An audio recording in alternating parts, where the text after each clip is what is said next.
Yes, good evening and good afternoon. So my name is Mercy Kimalat. I'm the CEO for ASEC, which is Association of Startup and SME Enablers of Kenya. Today, you're in for a treat. We have a fantastic session talking about strengthening the regional the regional cooperation framework across East and Africa community. As you know, East Africa is home to more than 400 million people, vibrant culture. The entrepreneurship scene also is picking up. And also we're seeing a lot of cross-border trade and also exchange of knowledge and even technology happening across East Africa community. But really the question is, where is the innovation ecosystem actors in play? The different challenges that we're experiencing in the ecosystem, looking at how to support startups and SMEs to scale up across different geographies. That's the role that the innovation hubs and even other stakeholders can actually come into and play into that. So today we have a fantastic panel that is prepared for you. We'll have also a deep dive to understand the different partners that we're working with in this project that also is helping us to actually have a tangible outcome in terms of how cooperation looks like. And then also we'll get to hear the perspective from all the different trainers and coaches across East Africa in how they're actually supporting youth entrepreneurship to thrive, but also looking at digital infrastructure that really can help East Africa community to catapult within the entire African region, but also position itself across the entire world as well. So before we start, I had prepared a short overview, just to give you a snapshot of the project, of what's happening. So we have what we call the Digital Skills East Africa.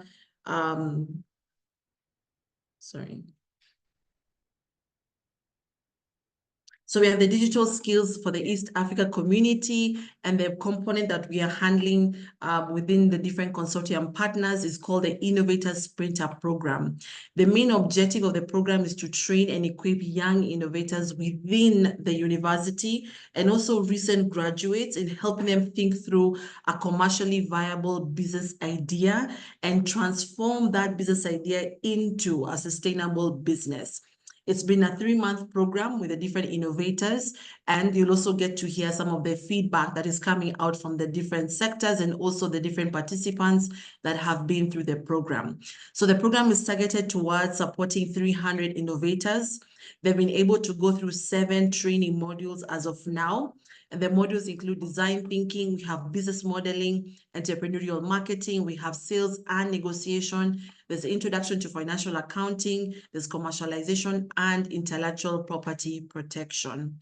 They've also been able to go through tailored coaching sessions whereby they do one-to-one coaching session, but also have group coaching sessions. And those have been around the business model canvas, entrepreneurial marketing, sales and negotiation, and also introduction to financial accounting.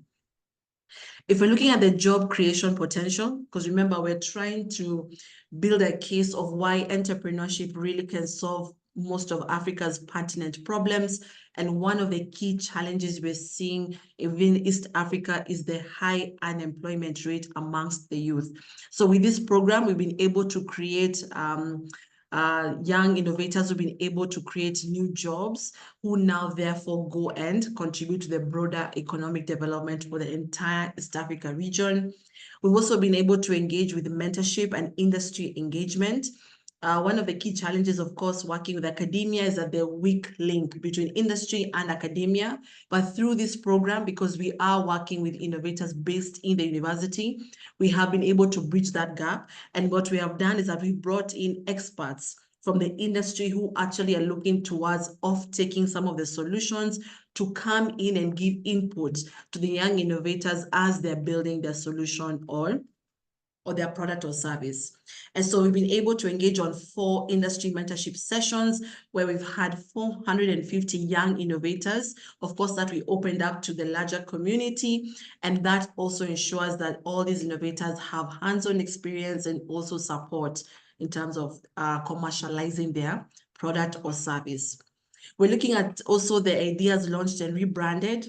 So far, we have a number of startups and ideas that have officially been launched through the program, and they range from technology, we have agriculture, education, and healthcare. And if you look at all these, then those are the key sectors that really are East Africa community's priority sectors, and we've been able to achieve on that deliverable as well.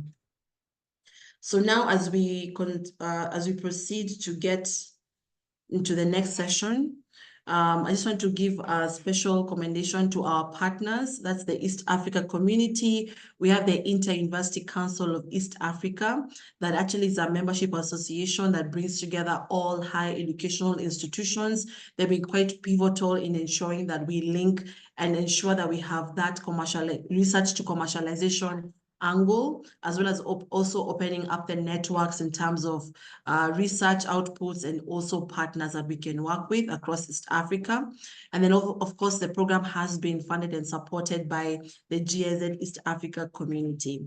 Within the program, we have a consortium of different organizations that are actually delivering this key mandate. So we have ASEC, we have E4Impact, both in Kenya, Rwanda, Uganda, and DRC Congo, and also we have the Next Hub based in Tanzania. We have Connector Hub based in South Sudan. We also have Sinolu Hub based in DRC Congo as well.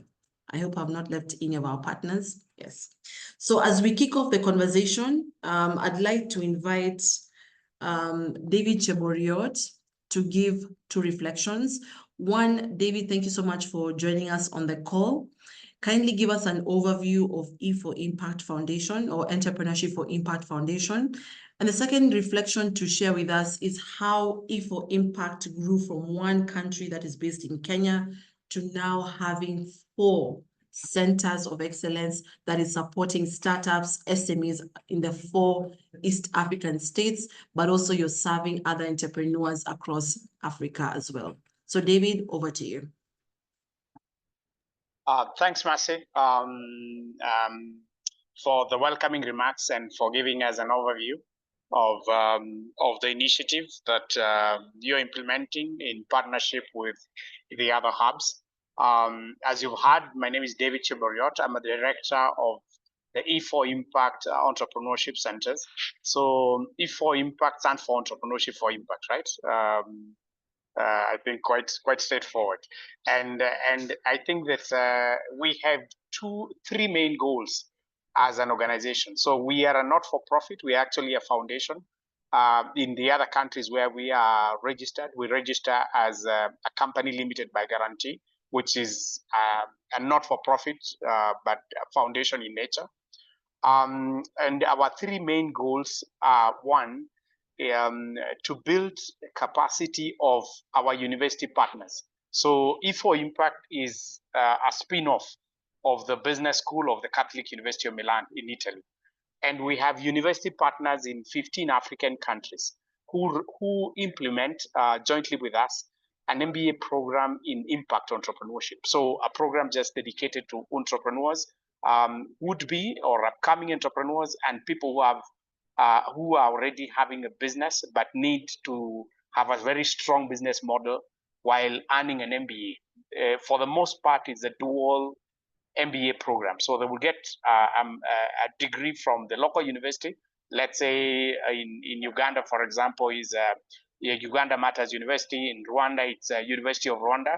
And they would get another degree coming from the Catholic University of Milan. So a dual degree program just targeted for entrepreneurs, right? So we say that one of our main goals is to then enhance the capacity of this institutional or universities that are our partners.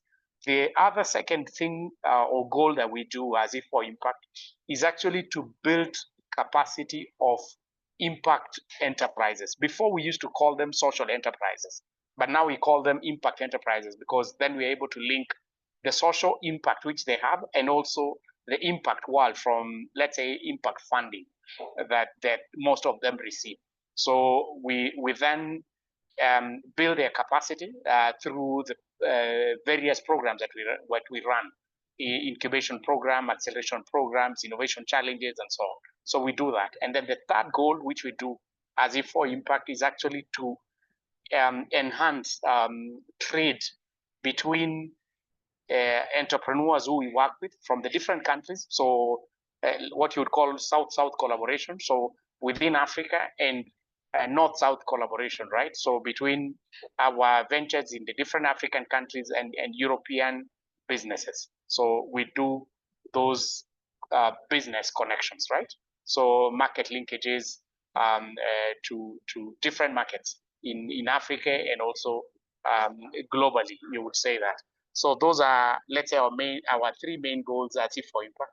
So I have mentioned some numbers. So we are present with the university partnership in 15 countries, with other projects, and because we also implement multilateral projects, building capacity of value chain actors and so on. We are also present in another 5 countries. So it gives a total of 20 African countries where we are present.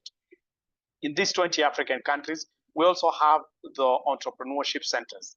So the centers where we then are doing incubation, pre-incubation, acceleration, innovation challenge work. So we have those centers all the way from, let's say, northern part of Africa. So we have one in Tunisia, another one in Cameroon, another one in Ghana, and then Ethiopia, Kenya, Rwanda, Uganda.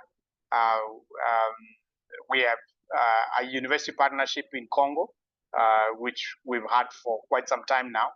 And then going more southwards, we have something in Zimbabwe, and we're actually building or starting a hub in Mozambique this year.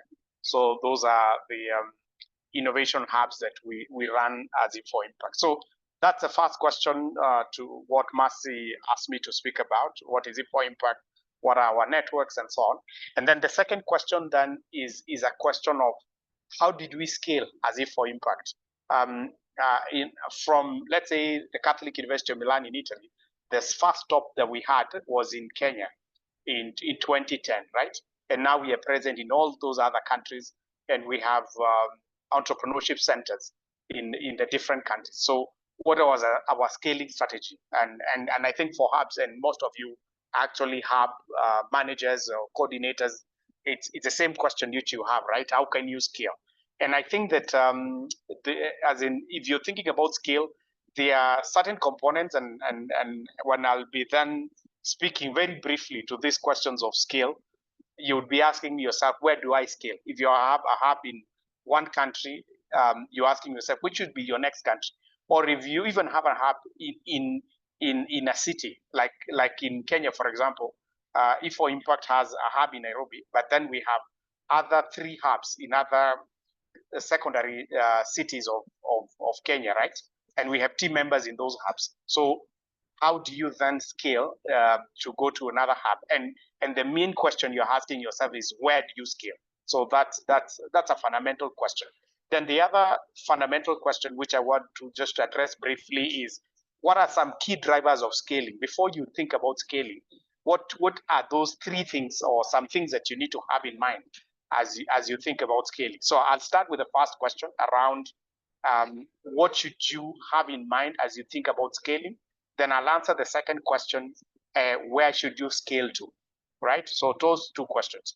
I think on the what I would call drivers for scaling, right? So there are 3 drivers that would allow you to scale. One driver or something that you should have in mind is the strategic positioning that you want to have as a hub, right? How, as a hub, do you want to, let's say, have bigger impact, social impact, or a competitive advantage when you scale? So that is strategic thinking, right?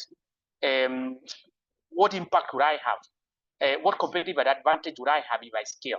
So in Kenya, for example, if we scale to another region as E4 Impact, it's because we want to diffuse our knowledge, our skills, the resources that we have to reach as many Kenyans as possible.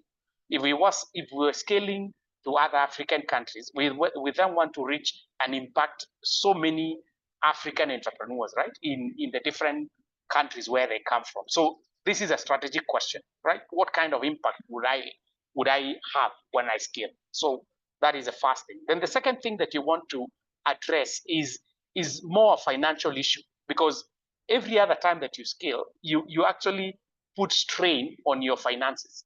You know, to scale and to go and open a new office, a new location in another place, it means you need finances. You would need a co-working space, whether you're renting, whether you're building one, you need to hire a team, right? That will then run that hub. That team needs to be paid. You need to provide services to innovators, right? So there is a financial question that you must have in mind.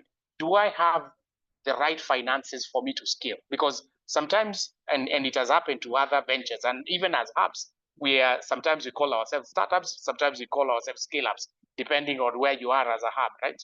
And if you don't manage this strategic question or this driver around finances, you could scale and then after 1 year shut down where you've been present. So you need then to be able to have a clear dynamics on how you're sustaining yourself. So do you have partners that are funding your activities? Are you self-funded? Are you charging for the services that you're implementing as a hub?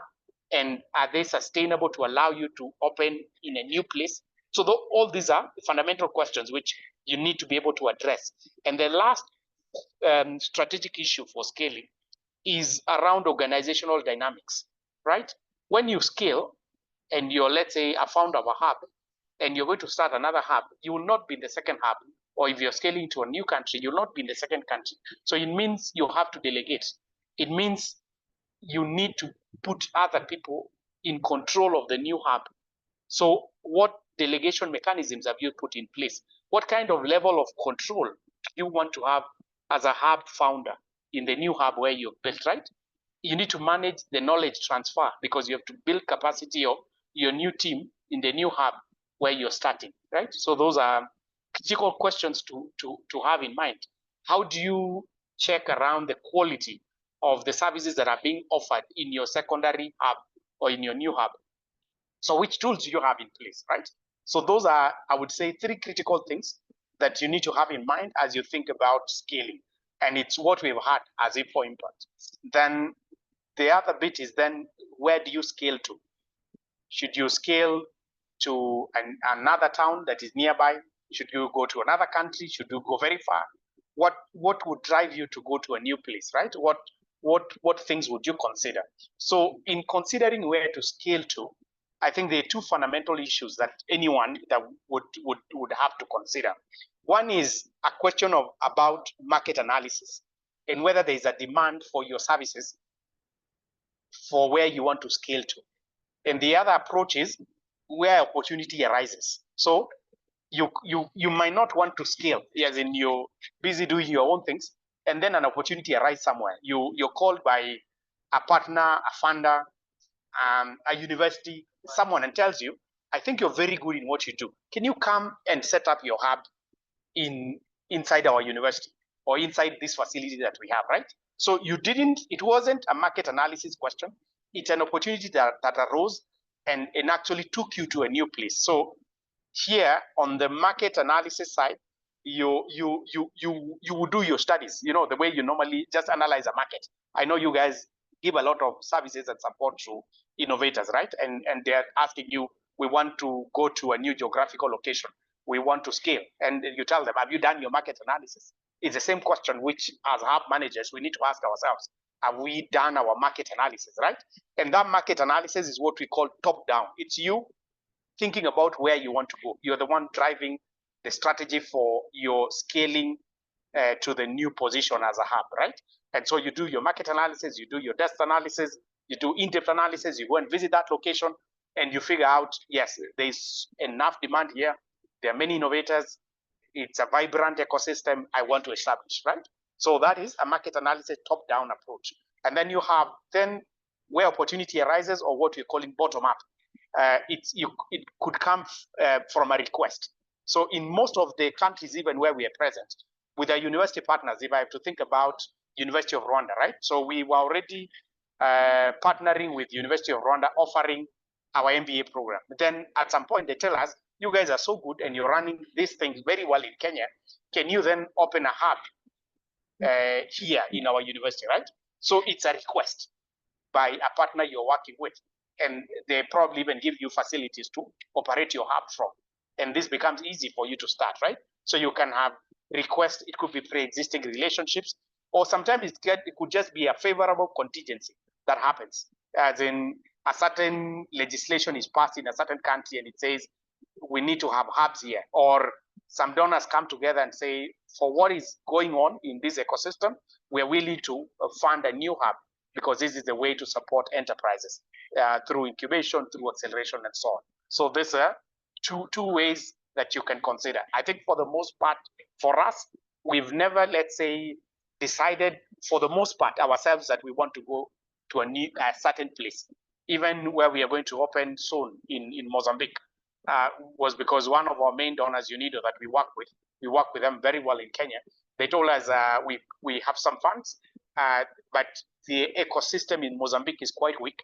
There are some incubators, but they are not strong enough. We want you to do two things. We want you first to build capacity of the two incubators that are existing, and secondly, establish so that you can give more services to the innovators and entrepreneurs that are in a certain region of Mozambique, right? So this is a bottom-up following an opportunity called actually by partners to actually be able to establish. So I want to leave it here. I think I've given you an overview of what are the things that you can consider as you think about scaling, and in which way or where should be your first place to scale to.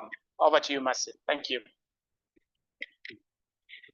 David, thank you. Those were such excellent tips. I mean, I almost have a whole page of notes, like talking about scaling, you know, having that strategic alignment, even if you're just a business, what actually is your expected impact that you want to have before scaling? And then, of course, counting the shillings or counting the pennies. You must check your financial status if you actually have the bandwidth and the resources for you to scale. Then also looking at organizational dynamics and how, most importantly, is delegation. I know one challenge that founders have is how to delegate. So perhaps that's something that we can definitely speak on in the next leadership webinar that we have with our network. And of course, the other thing is about the opportunity arises. And one thing that keeps coming up from what you mentioned was the value, because clearly it shows that partners value the work that you do, such that they even create space for you to come and also work with them in their own local context. So just want to throw it back to the participants in the call. How are you creating value for your own local ecosystem actors? How are you creating value for also your local customers to ensure that they too make space for you? So that is just one perspective. And thank you so much, David, for being there. We now want to go to Burundi and also hear from Gatare on his experience in the local ecosystem. Gatare, let me know if you're there. Hello, Mercy. I'm here. Yes.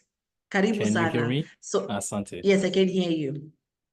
So Gatare, as you kick off giving us an overview of what you do in Burundi, also just let us know and share with us your perspective on how we can actually enhance cross-border collaboration between the innovation hubs, the startups, and even innovators across East Africa. Pardon, Over to you. you were breaking the last part. Oh, yes. So as you give us your overview, it'd be interesting to also get your perspective on how we can enhance cross-border collaboration between the innovation hubs, the startups, and even other market actors to ensure that we actually achieve that as a larger community. Well, thank you so much, Mercy. I think I got a better part of the question. My internet was breaking. Yeah, my name is Gatari Bear. I'm Managing Director for Aclis Lab. Aclis Lab is a spin-off of a startup that started digital solutions here in Burundi, later on to the larger world. But then we realized that in as much as we might be offering these solutions, there isn't an ecosystem of entrepreneurs already that are doing what we're doing, right? There isn't enough products to compete on the market. And that gave us, I would say, the fuel to go in that space. So basically what we do at Aclis Lab, we empower entrepreneurs with digital skills, mentorship, especially on the business side, and resources to build innovative businesses that solve problems that are local, right? We have been doing this for the past 3 years, and largely here in Burundi, but as well partnering with international organizations and hubs, some of whom are really represented here. As to your question, as to how to enhance cross-border collaboration, I think this is something I would speak to at great length, given that this is basically how we started.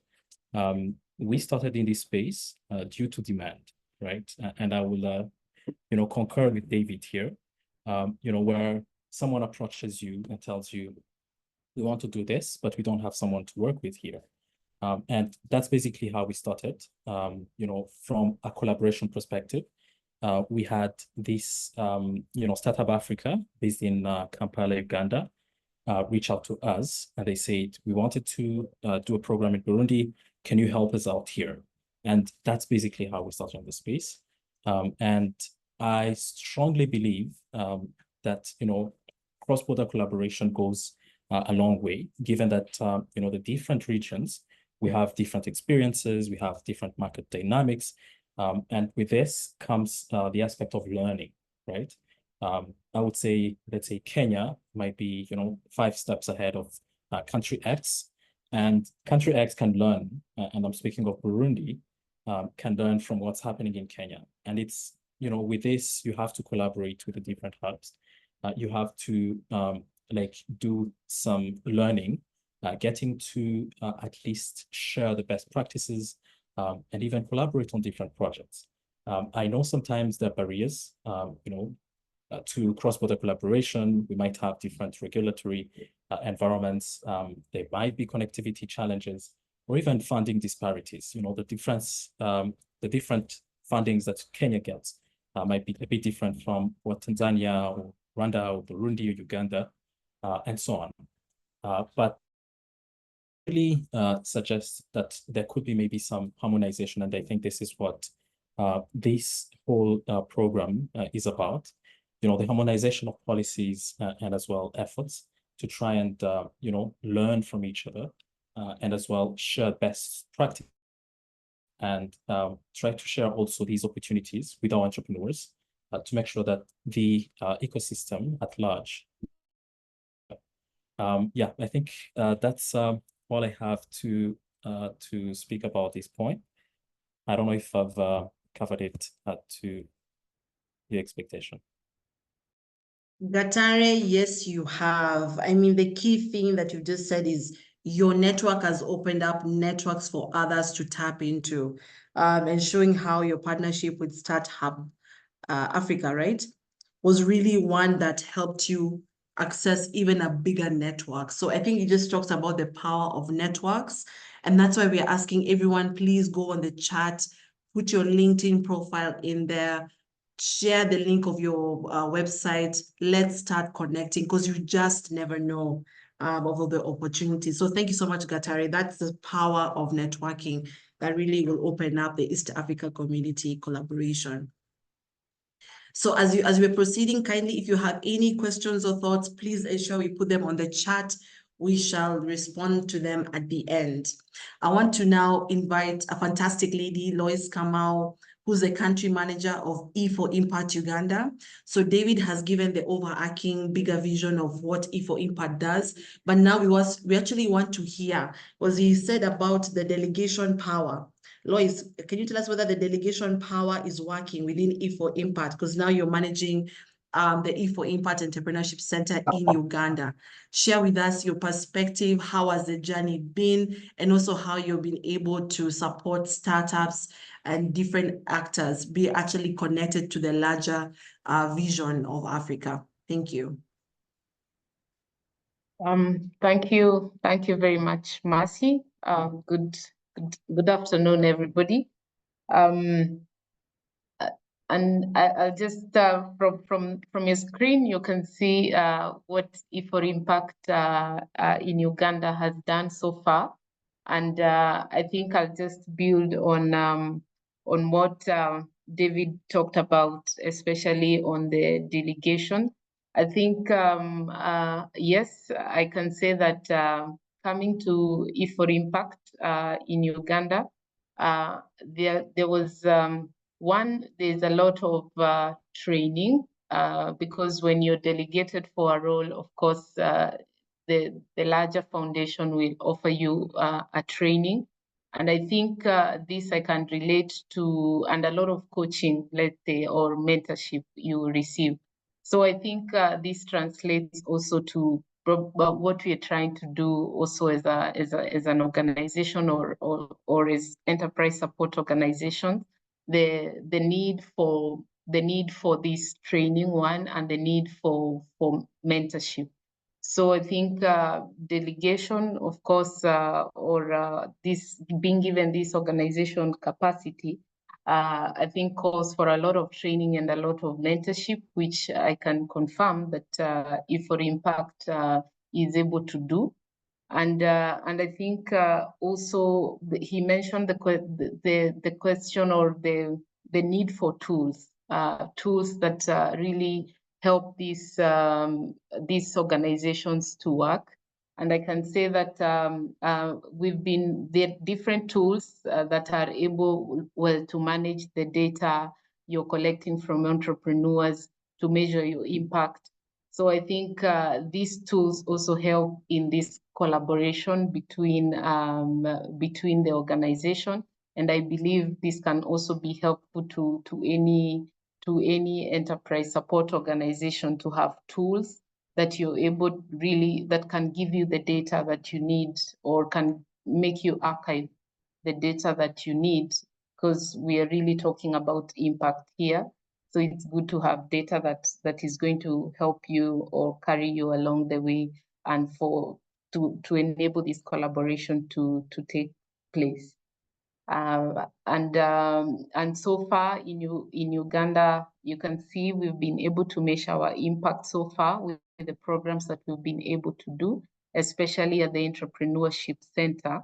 And out of the 1,200 entrepreneurs we've trained through the short programs and through the multilateral projects, we've been able to measure this data in terms of how many jobs is an entrepreneur creating, are they able to improve their business models? And we've seen an 89% confirmation that they are able to do this, and also see a revenue increase from 67% of the entrepreneurs that we've trained. So I think from where I sit, it is important to really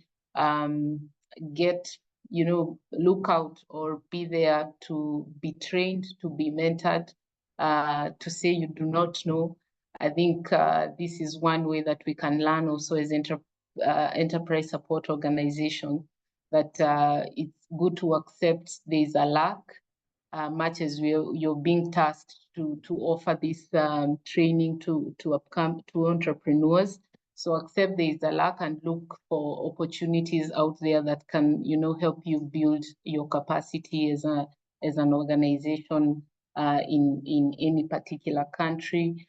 Get to know the ecosystem around you, and what knowledge you can bring or what you can get to also grow and link it to, the larger ecosystem. Thank you, Mercy. No, thank you so much, Lois, for that, and just sharing your experience in terms of how a local enterprise center actually functions and works. It's literally actually independent. And the way you talked about training and mentorship, we always attribute that to entrepreneurs, but I think also as innovation leaders, we constantly need to be undergoing training or retraining, and also looking at mentorship where we learn best practices from others who are also around us. And just looking at even the slide that you've shared with us, you're partnered very closely with the university. So again, tapping into their networks, tapping into their research, and also the tools that you mentioned for standardization. So thank you so much for that, Lois. It has really given us like a very good perspective on how to really support young innovators to thrive and scale, but at the same time also strengthening partnerships and also networks within the country, but also across East Africa. Wonderful. So now I want to invite Berry Numbi. He's the director of Sinolu Hub. And Barry, as you come in, he's based in the Democratic Republic of Congo. And Barry, as you come in, it'll be great to also hear more about your hub, how it's operating, and also we empathize with the current challenges on the ground as well in terms of security, but that did not stop you from actually achieving impact on the ground and really supporting young innovators as well. So as you come in and introduce your hub, also share with us your perspective in ensuring that there's long-term sustainability for the innovation ecosystems, even as we do different initiatives. So Barry, over to you. Thank you, Mercy, for the introduction, and pleased to be connecting to all of us here. And I believe the subject of the collaboration is one that is a very key to any hubs and any ecosystem. What I will be doing there is to present Sinolu. So Sinolu is an innovation hubs that actually supports young innovators and entrepreneurs in building products that are competitive and as well building companies that are sustainable and making a difference on the ground.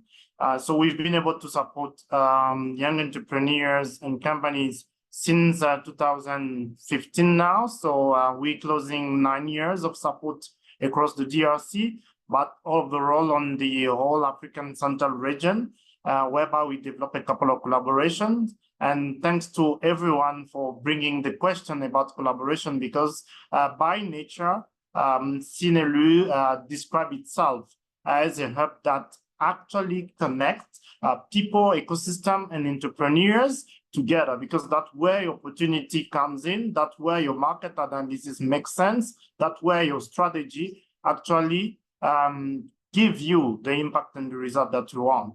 So we've been able to accompany, to support up to 10,000 people for now, and we're supporting as well a couple of young ESOs across all the Central Africa area, and the eastern side of the Africa.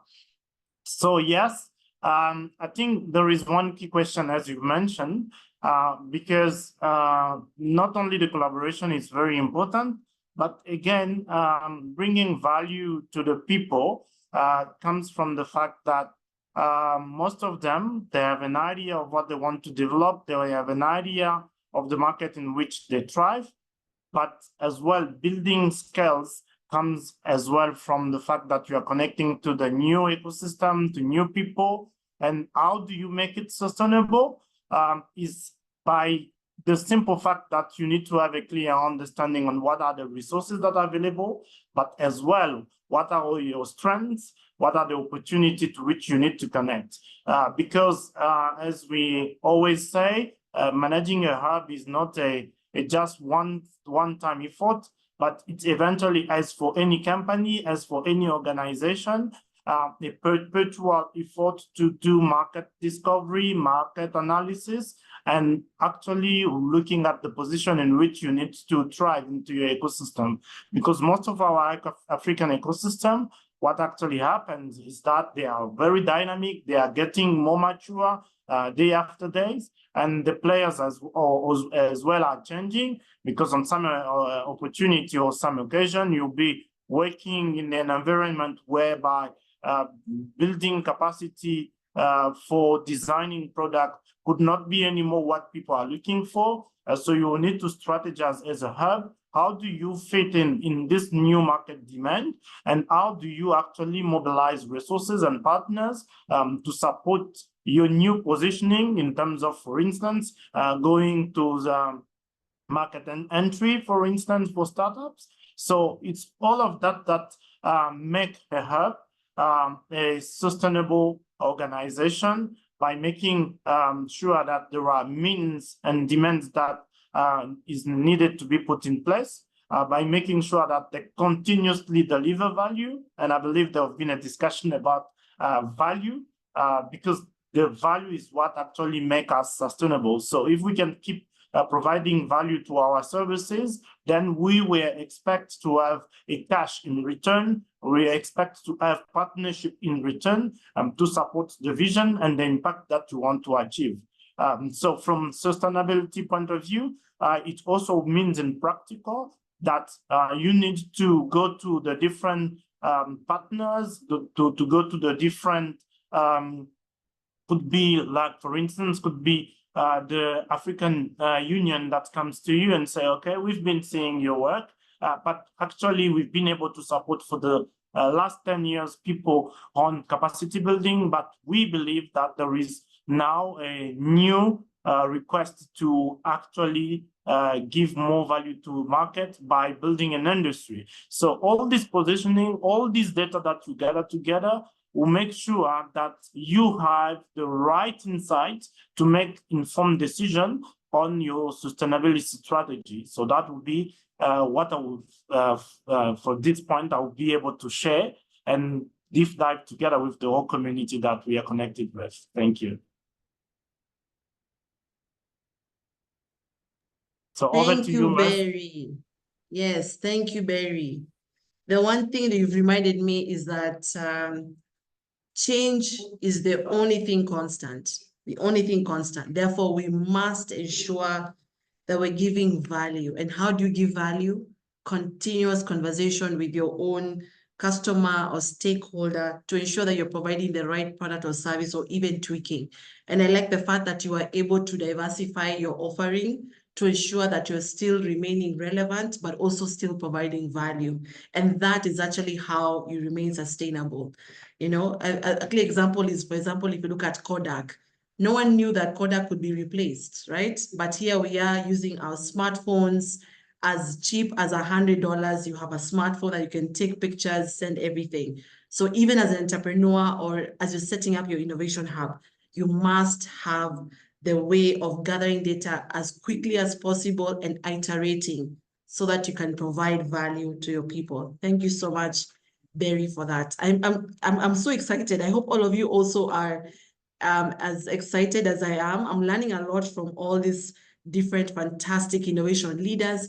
Remember, they have more than 15 years in the sector. Some of them have even studied their PhD in this. So we're really getting the best value from everyone.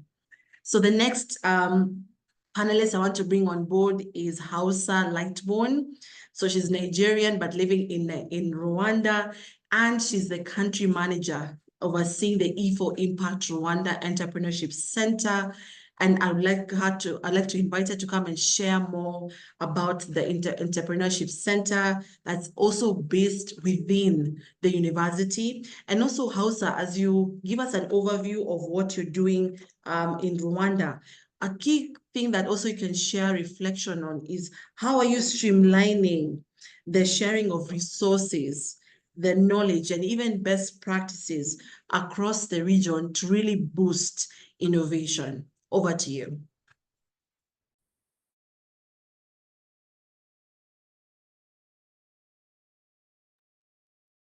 Hausa, I hope you can hear me.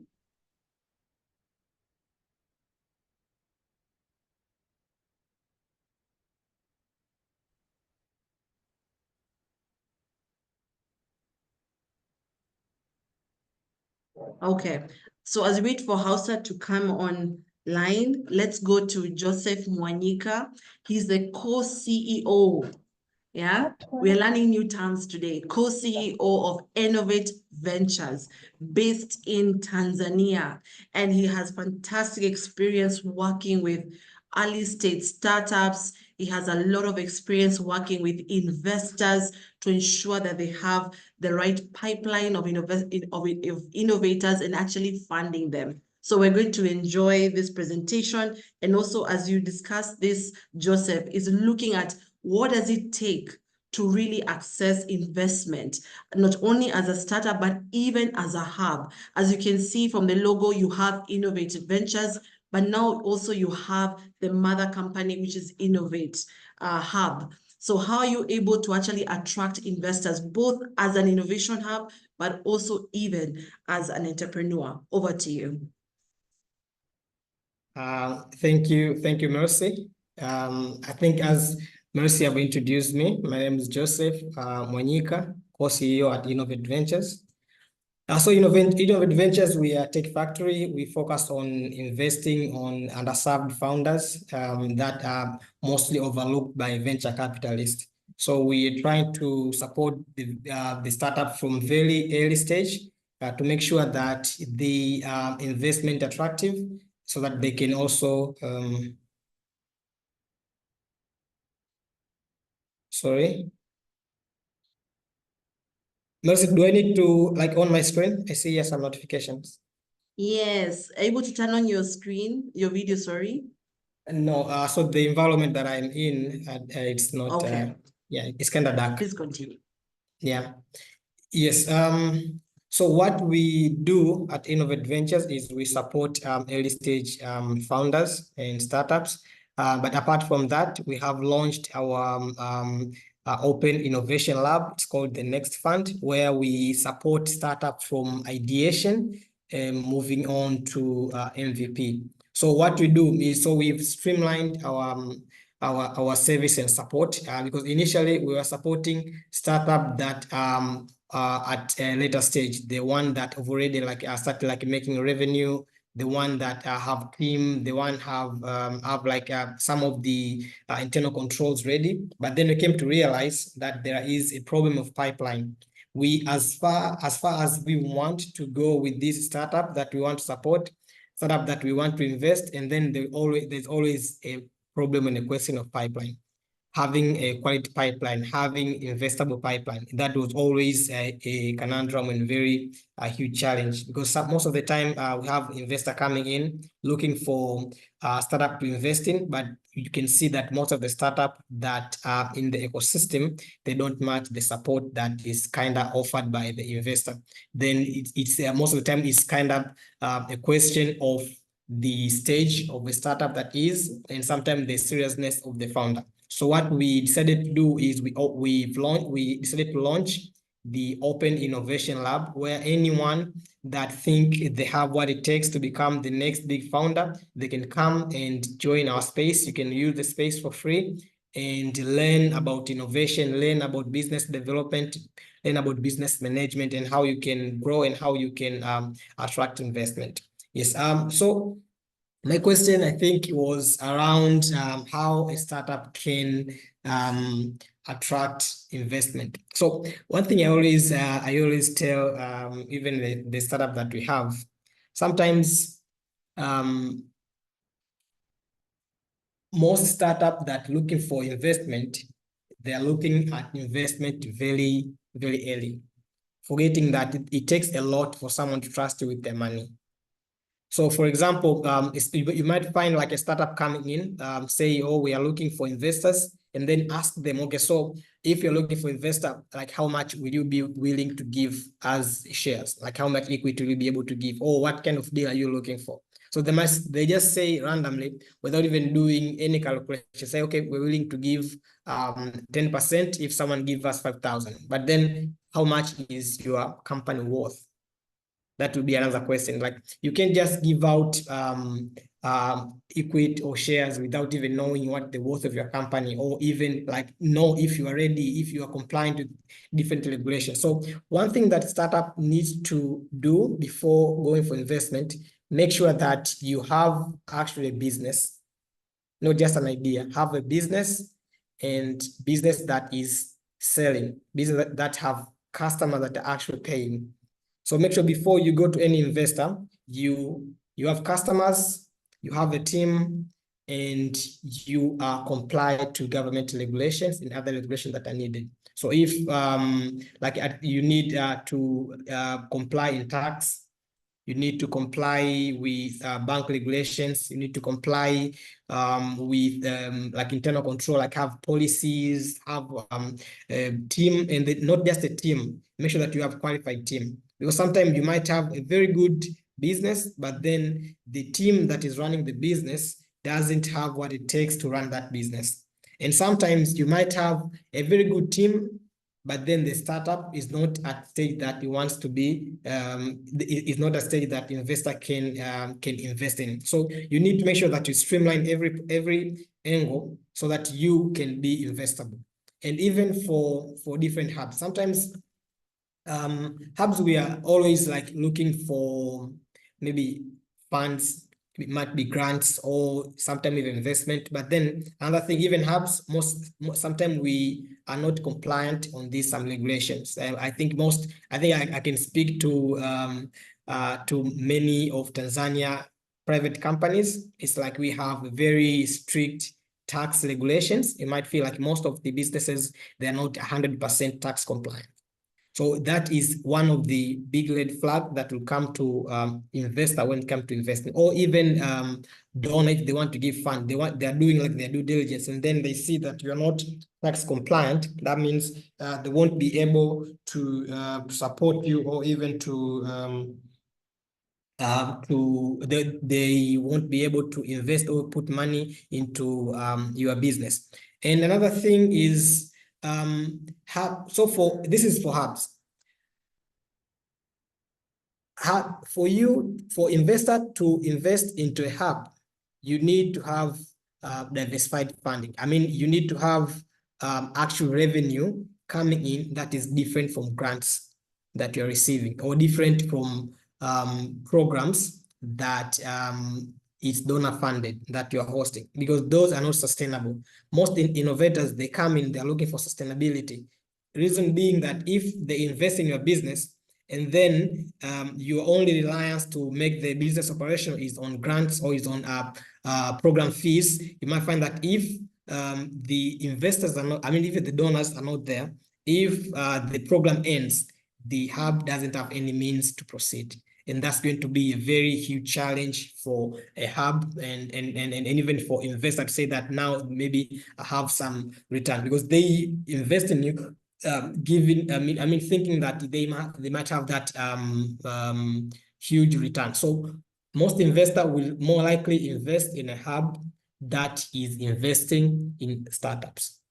And you have a good pipeline startup that you're investing that are making money. So for them, it will be like, if they invest in you, that means they'll have that multiplier effect. Because if the startup that you already invested in exit, that means you get the benefit out of it. And the investor, since you get the benefit out of those deals, that means it will eventually transform into the benefit to that investor. So it's like there are different angle to look at when as a hub, when you want to look for investment. Another thing is try to find a good model based on the market that you are. So for example, you can see in a matured ecosystem, most innovators pay for hub services. They'll pay to receive business development support. They'll pay for incubation. They'll pay for acceleration. But then when you look back to East Africa, most of the East African countries, the startup will not pay for acceleration or incubation program. They'd likely wait for the donor-funded programs. So it's like, based on our ecosystem, what kind of revenue model is best suited for us, rather than maybe adapting other model that from matured ecosystem. So try look at the ecosystem and then try to tailor the revenue model and sustainability model based on your local makeup. Yeah, so I think that's it. I can share for now. Maybe if there's any question, I think we can I'll be able to take them at the end. Thank you. Thank you so much, Joseph. And thank you for addressing the investor readiness, both for the Innovation Hub, but also for the entrepreneur. But I think the key thing, of course, is always on compliance. Even as you're going into a new market, as you're thinking about scaling into another region, you also have to be compliant. You need to have a team. And of course, you must prove that you're sustainable by having diversified sources of funding. So that's a very good reminder. But most importantly also is to localize your model, right? And if you're an entrepreneur who's looking to scale into other countries, that's why we have the 7 innovation hubs present on this call that will help you contextualize or localize your business model so that you can actually get the most value in that area. So I'd like us now to go back to Hausa. Hausa, let me know if you're here with us. Yes, I am. Thank you. Great, wonderful. So Hausa, if you can also share with us your perspective in running the E4Impact Center in Rwanda, that's actually based at the University of Rwanda, and also share with us the best practices or even your experience on how, as a regional innovation ecosystem, we can actually share tools, resources, best practices to also help us learn as we either build our products and services or even as an innovation hub launching different initiatives in other countries. Over to you. Thank you so much, Mercy. Thank you for everyone who spoke ahead. Really, really good and invaluable, super valuable insights that we're gathering. So E4Impact, as we've heard from David and we've heard from Lois, you know that we are in a number of countries. And this is a real plus for us because we have one standardized system that we're operating from. But it's also powerful for us because it means that I actually have colleagues in Uganda and in Kenya, and we are one team. So when we also lend resources, manpower, brain power, etc., to one another, especially in instances when we are able to have cross-country initiatives or programs that sometimes run in one country and then run to the other. So this is a super plus for us at E4Impact. In Rwanda, as you have said, we are connected to the University of Rwanda. This is where we offer the MBA program, but because the University of Rwanda is the primary university, so we also have access to those campuses and whatever persons or initiatives or whatever may be going on there. In particular, as we are in Kigali, we work very closely with the Science and Technology Unit for the Unipod Hub there, which is where we carry out some of our activities as well. So that works very well for us. And in terms of locally sharing resources, I think this is something I adapt from the E4Impact mindset. So those guys at the University of Rwanda, I make use of whoever I am with or whoever I'm amongst. I think of them also as my colleagues. So we do support one another in different ventures. And it means then that I have access to various other expertise as well. I think this is a mode that we also use in E4Impact. I must say that having an opportunity such as this one, Mercy, where we are all working together cross-country, not necessarily just E4Impact, but other organizations as well, and we're bringing the D-Skills program that we've been bringing that has caused us, we've been on the same trajectory and timeline. It's really an excellent opportunity to see that there are certainly others, of course, there are a lot of others that are doing what we are doing, but in this kind of way where we are brought together, it also gives us an opportunity to see more strengths, sometimes weaknesses, but opportunities that we can use to streamline with one another and not let this be a time that we came together for this activity and not also being an opportunity to move forward, to continue in this mindset of sharing opportunities, access to personnel, because right now it means that in all of these 7 countries, if I have an opportunity, I can reach out to any one of these guys for support or for engagement.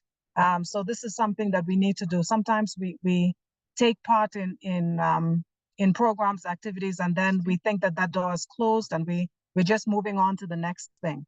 I think it's important that as leaders of these hubs and these organizations that we are part of, we also must recognize that all of us are entrepreneurs as well. So we are constantly innovating, we're constantly designing, we're constantly trying to maintain the balance and the success of the of our hubs and the ecosystems that we are part of. So this is what I can say, Mercy, that we take advantage of what we have right now in front of us, and also within our ecosystems, that we look for those persons who are doing similar but also different, so that we can tap into that, because those ones are our colleagues too. And we should build those bonds so that we maintain that as colleagues. So we have access to resources, we have access to manpower, people will think about us when they have a funding opportunity, these kinds of things. I hope this has been helpful. These are my insights and input. Thank you very much.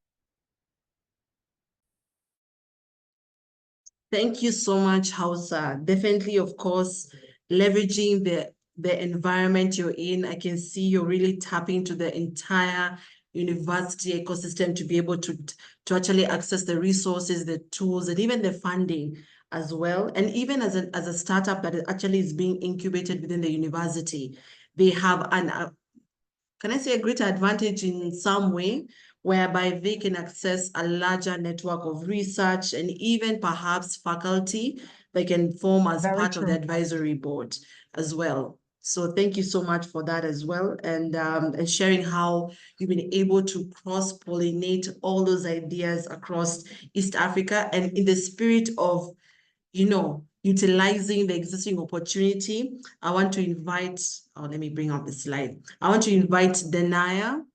Denaya is joining us from South Sudan. Denaya, let me know if you're there. Yes, I can see you're online. Wonderful. So Denaya, as you get ready to take over with the mic, I see you did not come to joke. I have to use a mic.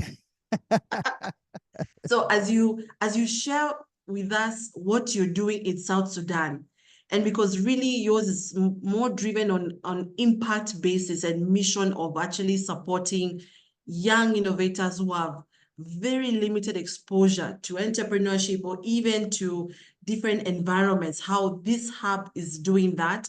At the same time, there's a conversation we've been having with you, Denaya, on gender. How can we support more young women, actually the youth and women, to actually enter into entrepreneurship? So also, if you can share your perspective on that. Over to you. Thank you, Marcy. I don't know how long I have to say this, but 3 minutes. 3 minutes. Okay, so it's a pleasure to be on this panel and also learning from other hubs within the region. By the way, if there's a way we can clap hands to appreciate this important webinar where we're all coming together to learn from each other. And so, as I said, I work for Connector Hub in South Sudan. Connector was born at a time that the country was going through a lot, and not only the country, but the whole world during the time of COVID-19. And we all remember what was happening during the time when COVID was a serious pandemic. And so our focus was to see that we're able to build capacities of young people and bring in them the spirit of innovation. And so by then, innovation is less talked about. And general, our ecosystem is still at its infancy stage because we are a country that has gone through a lot. I could say that maybe it's one reason why we are still at baby stages.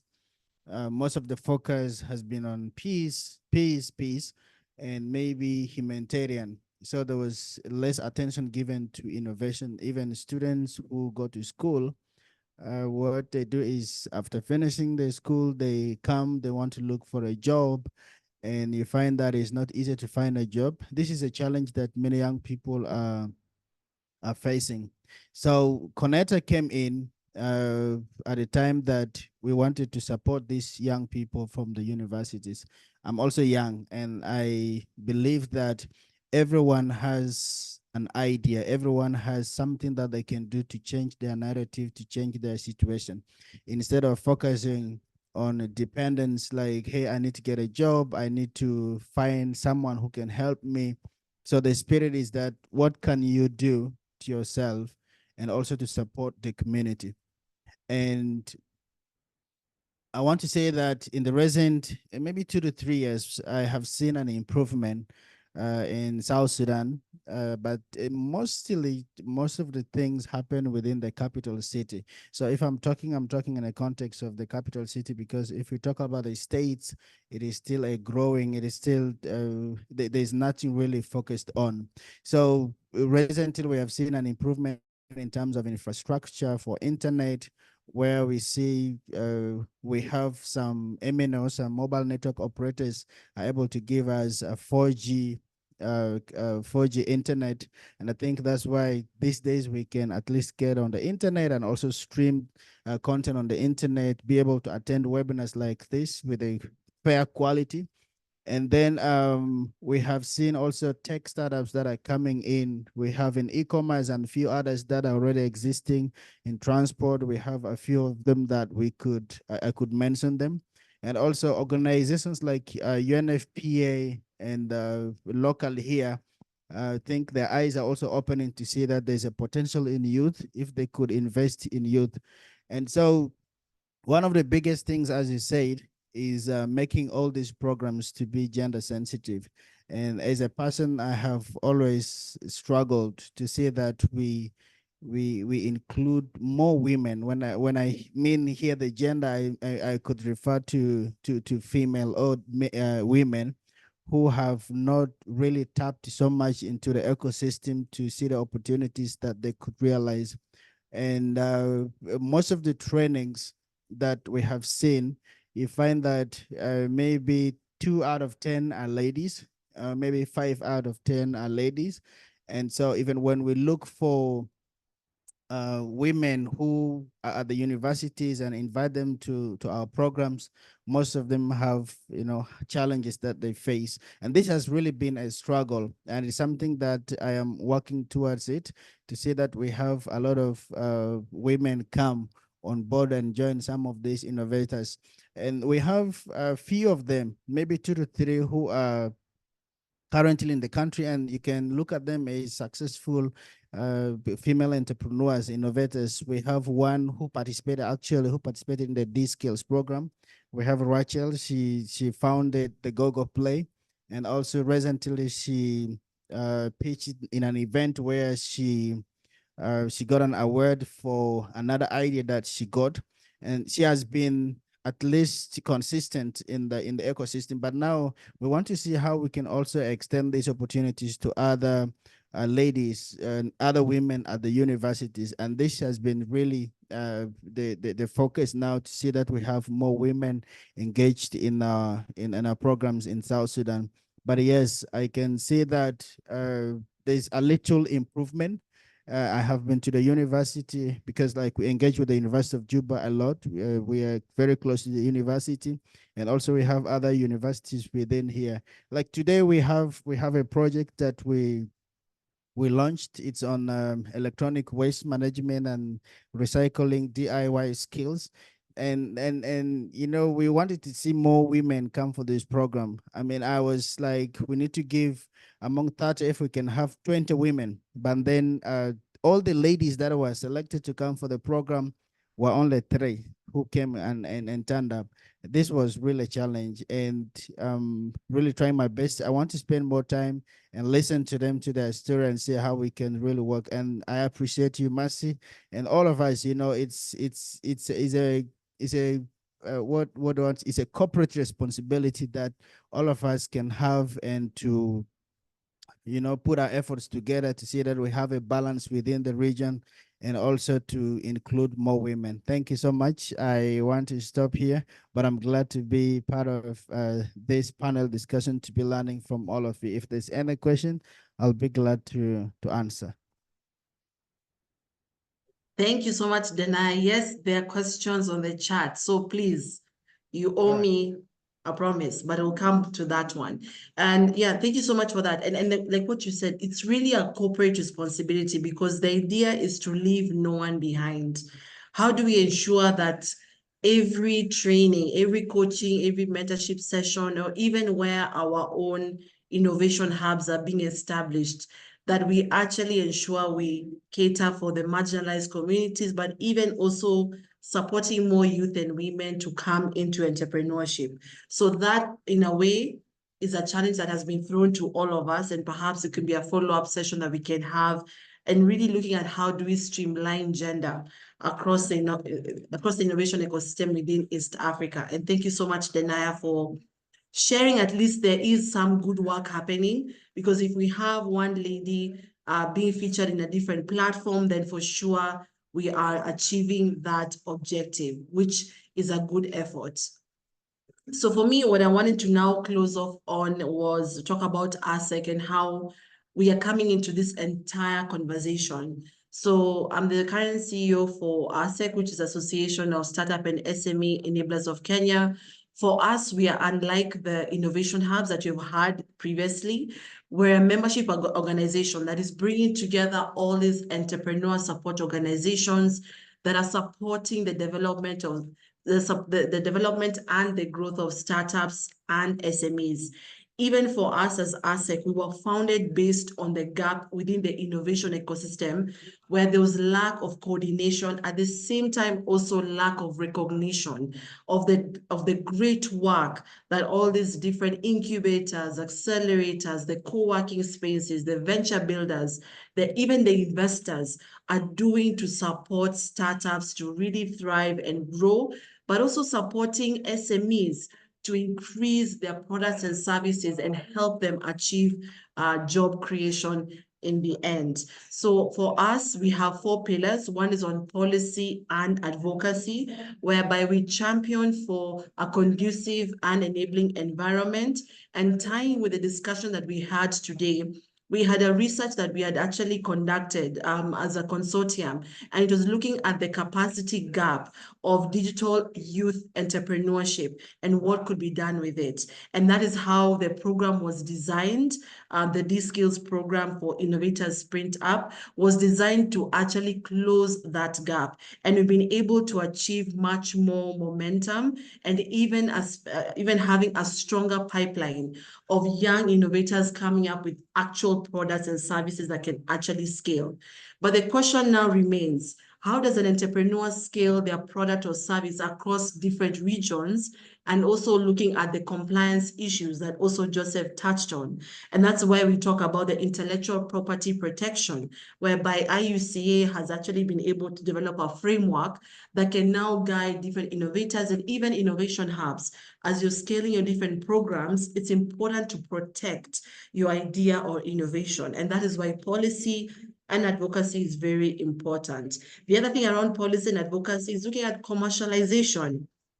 How can we look at having an industrial policy whereby we can champion different sectors and even different actors to collaboratively work together to be able to ensure that we have a cross-border trade ongoing, but at the same time also looking at supporting and capacity building all those actors in that value chain to support the commercialization to happen both at a regional level and even at a Pan-African level. The second one that we do is collaboration. So today we are really living the testament of the word, where we've brought in diverse innovation hubs across East Africa. In ASEC, ASEC has a membership of 150 innovation hubs in Kenya. And the idea also is to forge collaboration with all these other local hubs, so that even as we're talking about innovation, we are looking at it from a more strategic point of view, whereby we can leverage different resources. I can see some of my members are also on the call. So please, this is an opportunity for you to actually expand your network across East Africa and really provide the solutions that these young innovators and entrepreneurs are looking for. The other one is looking at internationalization. And that is really, simply put, looking at route to market, not only within Africa, but also across the world, where we can exchange both technology and knowledge to ensure that we are supporting the startups and SMEs by having the innovation hubs being equipped with actual technology and technical expertise to provide support to the innovators. From the 7 innovation hub leaders that have spoken before you, these are people who already have the technical competence and can actually support you as an innovator in growing and strengthening your idea or solution and even scaling it in the different sectors that you're in. The final one is on capacity building, whereby we are also retooling and reskilling all the different innovation hubs and entrepreneur support organizations to ensure that they are up to trend. Something of interest is also looking at AI and cybersecurity. Now, we're living in the digital space, so therefore we have to take note of how AI can help you as a business increase your efficiency, at the same time also optimizing your costs. If you're seeing how the economic outlook is looking like, it's actually shrinking. So how then can you, as an innovation hub or even as an entrepreneur, ensure that you're able to leverage technology to optimize your operations, at the same time scale and grow? So I think for me, it's just to say that the regional cooperation framework is definitely needed. as for the different innovation hubs. And again, because it is private sector driven, then it becomes easier for all of us to collaborate and work together effectively to ensure that we are supporting startups in the ecosystem. So I know I have 5 minutes remaining because I want to release you at the top of the hour. And we have a few questions that have come on the chat. And so what I'll do, I'll divide them again amongst my panelists who are well capable and able to answer to these questions. So thank you so much, everyone, for putting in your questions. Continue putting them in. If we're able to respond to all of them, we will definitely do our best. If not, we'll also do a follow-up email and respond to you. So I have here a question from Esther. What does it take for one to create and develop a hub? Basically, what's the eligibility to founding a hub? Who would like to take that question? Or shall I nominate? Lois, can I give that to you? And then I want to know the measure of the accessibility for everyone who wants to benefit from you. I think Isaac here is asking about the different services that you offer. Isaac, I don't know which country you're coming from. Maybe it might help to know which hub can actually mention to you directly what they're offering and what you can tap into. But I think, Barry, you can help respond on that one, on what kind of services or programs that you have offering that can be beneficial for the startups in the call. And then we have another question here.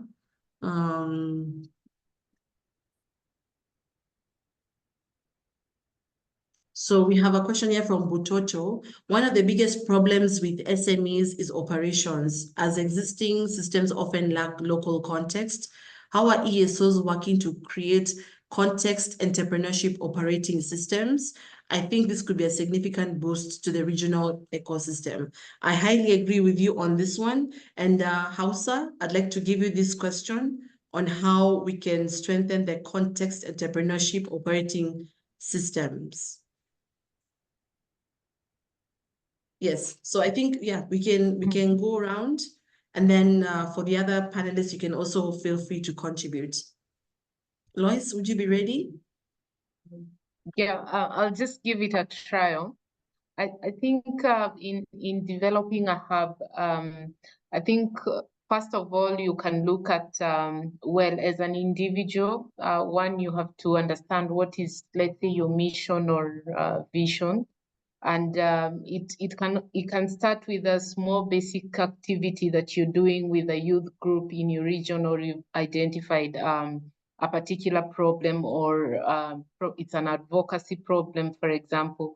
So I think beginning this, and you start structuring, having governance structures in this, I think this way it can evolve.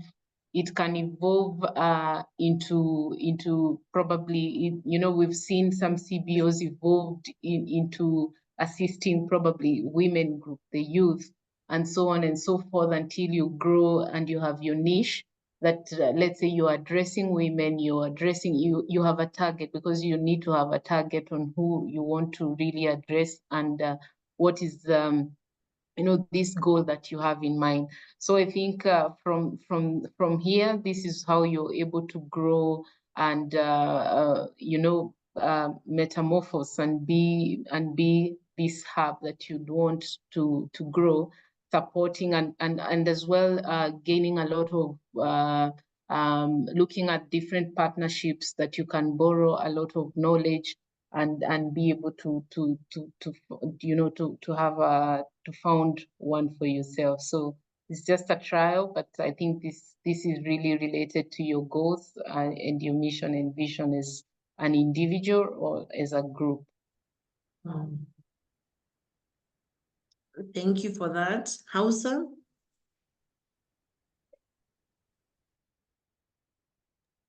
Yes, Mercy, I hope that you guys can hear me. It seems like you're breaking. Just try again. How's my network? How much? Yeah. Can you hear me? Yes, just try speaking. Okay. Oh. This? How is this? It's actually breaking. Sorry. Are you able to type on the chat?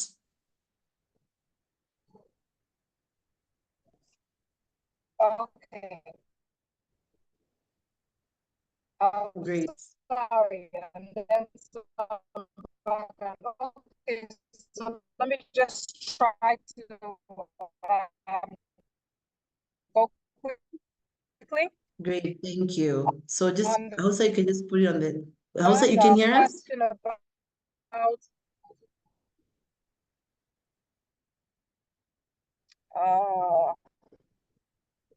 okay. Yeah, Great. let me type on the chat. I can do that. Okay, if you can just put on the chat and then we can go to Barry. You can share with us any upcoming initiatives, and also that I can also open it up to Gatare, Denaya, Joseph. Okay, thank you. I believe this is a very important question, first of all. You know, in terms of putting together an operating system for startups across Africa and contextualize, actually, what we look at is we need to understand Africa as a market, a regional market where there are similarities and where there are different opportunities and challenges. That way, actually, we can actually be able to build a framework for the startups and the ESO themselves. So the initiatives that are put in place about this collaboration is to look at what are the strengths within the African market, especially in the Eastern Africa communities, because there are a couple of similarities that have been put in place. Remember, we have countries that have signed together to put a common market. Let's remember that even if we are startups, even if we call ourselves innovators, etc., we are called to actually operate within a market system that we need to handle, that we need to perform in, and that we need to actually sometimes supersede as we are innovators. So these are the key things that we working in terms of initiatives, is to understand the regulations, the policies that make it easier for a startup, for instance, in Uganda, to actually scale very fast. Because sometimes in terms of access to resources, it might be easier to have access in Rwanda to resources. It might be easier to have money in Kenya. It might be easier to have knowledge in Tanzania. So the overall situation is that we need to have policy and market understanding and data that allows the startups and the ESOs to actually bring in value to you to navigate into the market. So this is at the system level, the things that we're looking at in terms of the initiatives on the policy work, on the system of market that we need to understand, because the challenges are pretty much common on most of them, even if they are not on the same level of scales. So sharing the best practices in terms of policies is one of the key things that we need to understand, making it easier for startups, innovators to bring in, the product that they need, or to bring in the part of the material that they need to scale up or to build product, is something that we need to understand. It's also that we need to understand that we need to have access to information on other markets around the region. So if we look now at the level of the ESOs themselves, one of the key things is to play the middle round game, because actually what they do is ESOs have better understanding on the market in which startups and SMEs actually evolve. They pretty much develop a large density of connections and collaborators that they make it very easy, because today I can say, okay, I need to have few resources to develop the ecosystem in Congo, and it's much easier for me to go and talk to ASEC, and ASEC connect to me with the different actors that are in Kenya, that are in Uganda, etc., it means that we're making the market more accessible to the people in a specific region. So ESOs need to understand as well their new strategic positioning that they have, and this is why capacity building for ESOs to integrate those markets, those regional markets, is very key so that we can move forward for the ecosystem. And from the startups now themselves at that level is to understand that there is now a number of practices that need to be understood by all innovators and entrepreneurs. What are the game changes that they need to look at in terms of strategy, in terms of market scaling or expansion? Because the regulation in Kenya could be different from what it is in Tanzania, could be different from what it is in DRC, could be different from what it is in Rwanda. They need to actually understand that the whole strategy for their company or for their startup actually need to understand where are the challenges and the value for them to make it easier for them to scale, to succeed, because it's not an easy game, but it's something that they need to strategize on to make sure that tomorrow in Africa we'll be able to have startups that are growing fast, that are going stronger, that have access to resources and knowledge. So that would be my contribution. Thank you.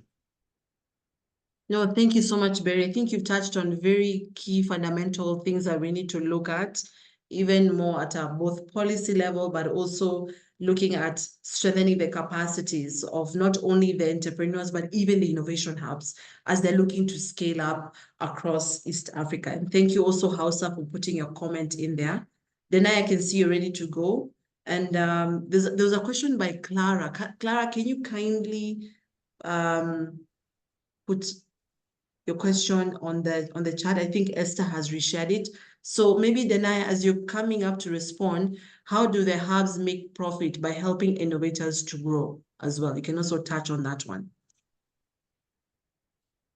All right, so I wanted also to respond to a question by Esther. I think she was asking about what it is to start a hub. And I'm happy that if this webinar can inspire other people, to come up with the hubs, that would be a great thing within the region, because that is why we should exist, because there are a lot of things. So I wanted to add maybe two things to what was shared, apart from having a vision and also the services that you need to do. One of the big questions you should ask is that what kind of problems are you going to be solving as a hub? Because as a startup, you also have a focus. So like in South Sudan, our focus may be different given on the needs that are on ground. And sometimes it's important maybe to do a research and find out what is going on in that country. If there's a research already on innovation ecosystem, that is an opportunity to tap into it and also learn what are the gaps, so that when you come in and start a hub, you'll be able to fill some of those gaps. So it will depend on where you are. And another thing that I also want to mention, very important, is the regulatory frameworks in the different countries. I know Kenya is a little bit different. They have a startup policy, if I'm right, and maybe Tanzania and Rwanda, they're all different. For example, in South Sudan is also totally different, where we don't have a policy and the government doesn't know whether you're still a startup or you're still starting to do something from zero. So they will consider it to be paying taxes. And that is one of the difficult things to run a hub or even a startup in South Sudan. But yeah, these are engagements that some of us are already following up with stakeholders like UNDP to see how we can push this. So depending in your country, I know that there are countries where you can start, a hub or a startup at a very minimal cost. Maybe the things that will drain you down are the operations, but then you should be prepared. And these are the two things I wanted to say. And then the question on profitability of a hub, that is a very big thing. And I also learned through my experiences that it's very important to have a business revenue model for the hub if you're running a hub. And much as we tell entrepreneurs and the startups to have a business model, it is the same thing that hubs should have. Because one of the big questions is, when you don't have any support, if you don't have any funding or anywhere, so how do you make sure that you are sustainable? You're able still to run even with the little resources that you have. So I would say it's important that you have a revenue model, and that revenue model will drive your profitability and how you want to really sustain the hub, and also be able to pay the volunteers. If you have volunteers, assuming you have a team and all of them, you need to maybe support them in a way. So it becomes hard if you don't have a business revenue model. So all of us, I believe, the hubs within the region, we have those revenue structures on how we want to, sell some services. Maybe you're developing some products, maybe your services are the ones, maybe training.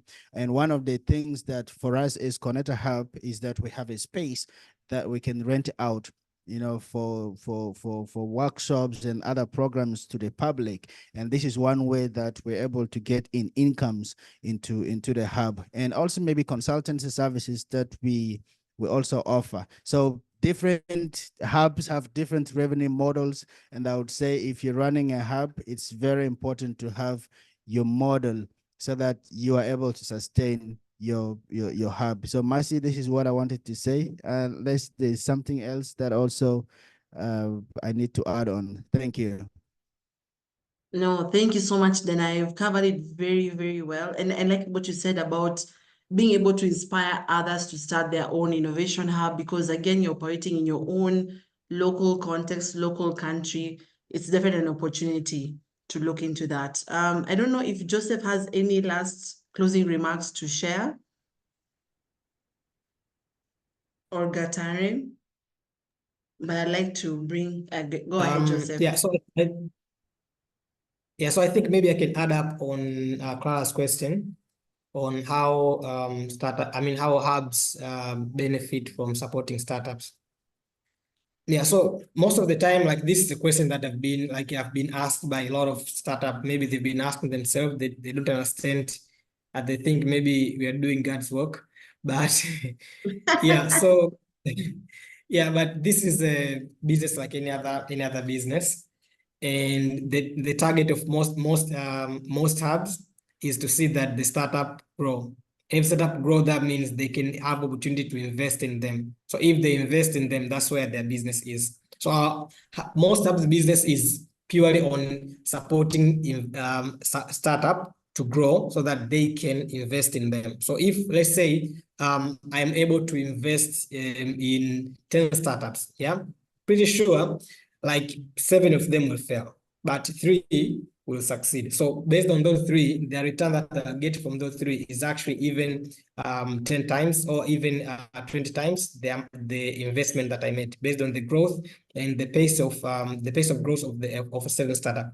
And another thing is most of hubs, they don't really rely on supporting startups. Supporting startup is part of it, but most of them have a co-working space. Most of them are making money out of consultant service. Most of them are out of grants from programs, and most of incubation acceleration program in Africa, they are run on grant. So, but the programs that are not run on grant, those are the programs that actually focusing on investing in those startups, because no one is going to maybe say, I'm donating my money to help startup, then for what? To create impact, because that's not like business-wise. And some of innovation hubs from NGOs, and NGOs, they don't make profit. So for them is the impact that they are creating. So it's like they are fundraising through donors or maybe corporate sponsorship to run these programs. So they only try to get the impact that the startup will create. And you can see even the startup that are supporting will be the startup that have like social value. So for example, if they can't like support maybe startup that a person is opening a shop, or maybe a person is selling product, they'll try to focus something that create impact, maybe in health, create impact in environment, create impact in agriculture, so that they can have that actually effect to the community, and then the startup can benefit for themselves to grow, and the NGO, they can get that impact that they're creating. Maybe they've helped a startup to support 1,000 farmers. They've helped a startup to reach maybe 1 million women that didn't have access to maybe sexual reproductive health education or something. So it's different from based on the registration, based on the vision of a company or an entity that is running the operation. So if it's an NGO, they'll focus on impact. But if it's a business, that means the focus can be and will be mostly on the the return they'll get from the investment that they'll make out of those startups. That's why they will push the startup that are on their portfolio. And even you can see that most hubs, they will onboard maybe 50 startups. At the end, they will shortlist. They won't take all of them to the end. They'll shortlist. Okay, this one, I think these maybe 5 are the ones that are maybe more promising than 45. Then I'll focus on these 5 to make sure that I get them to where they are, so that I can give them the support that they can the support that they need, and then the investment that they can make, and the impact that they'll come later on, and maybe focusing on the multiplier effect that it will gain out of that investment that they make. So I think that's like what I wanted to contribute on this. Thank you. No, thank you so much, Joseph, for that. Definitely, you need to know that the startups or the entrepreneurs are your customers. So developing a product or service that is aligned to that is definitely beneficial. I don't know, Gatare, did you have anything else to add? I know you put the comment on the chat, but is there anything else you'd like to add verbally as your closing remark? Thank you so much. Maybe just to encourage us to, just continue such discussions and, sharing these resources, and as well just trying to align our efforts within the region. I believe that this can push, even our governments, our institutions, to go for the right policy frameworks and also create some kind of a resilient or thriving innovation landscape. And I think that's it's from such discussions that this starts from. Mine was just to appreciate your initiative as ASEC, and as well, collaboratively the consortium, the efforts that we're putting in together. Wonderful, thank you for that. I also have a small quiz as I give out my closing remarks. So I'd like to invite all of you just to give us your quick feedback on how the webinar was. And also I've left a point there for any feedback. Please also include if there's any specific topic you'd like us to cover in the next webinar. But really, I want to say a big thank you to all my panelists. They are such busy people, I'm telling you. But it's such an honor to have each and every one of you here to be able to share your feedback and input in really what makes a strong regional cooperation framework work. And I love the fact that it's actually us taking that initiative to do something about supporting our startups and SMEs to thrive, not only within our own countries, but even across the region as well. So some of the key highlights that have come out is, 1, you must have a strategy for scaling across East Africa. How are you going to be positioned, and what does your impact look like? Do you have the financial resources to do so? And how can you actually ensure there's also sustainability as you scale across? You need to have the right team. Team is very important because you have to trust that when you establish your own innovation hub in another country, that they will be able to tap into that local network and support it to grow and even be sustainable. The other one also is providing value. As an organization, you need to constantly be interacting with your local ecosystem actors and different stakeholders to ensure that you are getting the insights so that you as a business can continuously deliver value for your stakeholders, and that will also ensure that they can also pay for your services.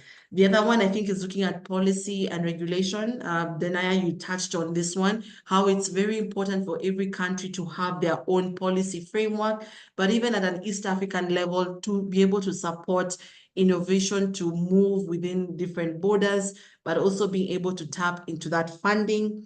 There's also the aspect of capacity building. We need to be capacity strengthened so that we actually have the tools, the best practices and resources to help us scale across the region. There's a lot more that has been mentioned, of course, looking at compliance, looking at diversified funding as an innovation hub. For an entrepreneur, you need to understand your business and actually package it well to the different investors and even different partners to help you thrive and grow. But I think we have achieved our objective of the session, whereby we're looking at how we can definitely bring in diverse innovation hubs across East Africa to not only exchange amongst each other, but also to unlock networks. Tomorrow, you never know. We have some members here from Burundi who would want to go into Kenya, or actually want to go to South Sudan and partner with Denaya to solve that pertinent issue. You never know. There are those who are interested in actually relocating to DRC and tap into that opportunity. Berry can actually be the focal point for you, and many other examples across East Africa as well. So thank you so much, everyone, for being part of this webinar and contributing your thoughts. I hope you've all filled in our quick feedback form that is here. And I look forward to seeing you in the next webinar that we shall announce in the upcoming newsletter. And also, we have shared the 2 editions of the newsletter that you can actually access more information on how the project is evolving and what we're doing in the project. And for us, we really believe in showing impact instead of just having conversations only. A final thank you to our partners, that's the Inter-University Council of East Africa and GIZ East Africa Community, for bringing us together and actually being a partner in supporting this and strengthening of the regional cooperation framework. Thank you, everyone, and have a lovely evening. Asante sana. Mercy Kimalat is my name. Bye-bye. Okay, thank you, Mercy. Bye. Thank you. Thanks. Thank Bye-bye. you. That was a great session. Thank you, Mercy. You're welcome. Thank you so much. Next time we have to do it in French.